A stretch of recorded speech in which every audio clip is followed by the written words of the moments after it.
Айрым деректерде айтылуынша, сол уақытта бірінші кезекте құрылыс өткерілетін аймақтың тазалығына ітібар берілген. Бұл үшін болса апайы ұсылдан пайдаланған.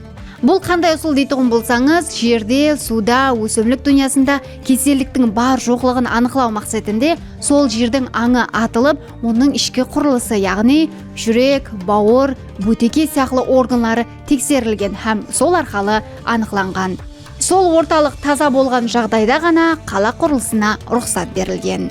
Ойлап қарасаңыз, Топырақ қала Ұлыма Қобла Арал бойындағы барлық айымғы қалалар осы тәртіпті есапқа алған. Һәм сол жағдайда салынуы бұнан 2000 жыл бұрын біздің аймағымыз экологиялық жақтан жүдә таза болғанлығын көрсетеді. Бұнан сқары қала құрылысы үшін сайланған майданшаның қолайлылығы, жердің түзілісі, оның құрылыс материалға жақынлығы һәм тағы басқа жағдайлар есапқа алынған. Осы көзқарастардан Топырақ қала үшін орын жүдә сәтілі таңланған. Оған Топырақ қаланың өлкеміздің көп қалаларына уақытында зақым еткен Асау Амудариядан қашығырақ орналасуы, сонымен бірге оның Сұлтан Уайс тау тізбектеріне жақын каруан жол бойында жайласуы айқын мысал бола алады.